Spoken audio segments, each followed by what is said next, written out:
ድርብ መስፈርት ዳብል ስታንዳርድ ማለት ተመሳሳይ ለሆኑ ሁኔታዎች የተለያየ የሕግ ወይም የሞራል መለኪያ መጠቀም ማለት ነው። በአብዛኛው ይህ ፍትሃዊ እንደሆነ ይታሰባል፣ ምክንያቱም ለአንድ ሰው ወይም ቡድን ተቀባይነት ያለው ነገር ለሌላው ተቀባይነት የለውም፣ ምንም እንኳን ሁኔታዎቹ ተመሳሳይ ቢሆኑ።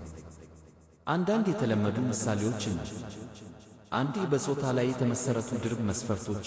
ታሪካዊ በሆነ መልኩ አንድ ወንድ ታታሪ እና በሥራው ላይ ያተኮረ በመሆኑ ሊመሰገን ይችላል። አንዲት ሴት ተመሳሳይ ባህሪያትን ብታሳይ ግን ቤተሰቧን ችላ ብላለች ተብላ ትተች ይሆናል። ወይም አንድ ወንድ ለኩ ወጣትነት ስህተቱ ይቅርታ ሊደረግለት ሲችል ብዙ አጋሮች ያላት ሴት ግን በከፍተኛ ሁኔታ ልትወገዝ ትችላለች።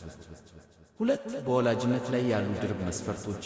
አንድ አባት የራሱን ልጆች በመንከባከቡ ሊመሰገን ይችላል። እናት ግን ተመሳሳይ ተግባራትን ስትሰራ እንደተጠበቀው ግዴታው ብቻ ይታያል። ሶስት ማኅበራዊ ድርብ መስፈርቶች። አንድ ሀብታም ሰው ተመሳሳይ ወንጀል ለፈጸመ ብዙም የሌለው ሰው ከሚሰጠው ቅጣት ይልቅ ቀለል ያለ ቅጣት ሊያገኝ ይችላል። አራት በሥራ ቦታ ያሉ ድርብ መስፈርቶች። አንድ ወጣት ሠራተኛ ምንም ሳያማርር ረጅም ሰዓታት እንዲሠራ ይጠበቅበታል። አንድ አዛውንትና ልምድ ያለው ሠራተኛ ግን ተመሳሳይ ውጤት ለማምጣት የበለጠ ተለዋዋጭነት ሊሰጠው ይችላል።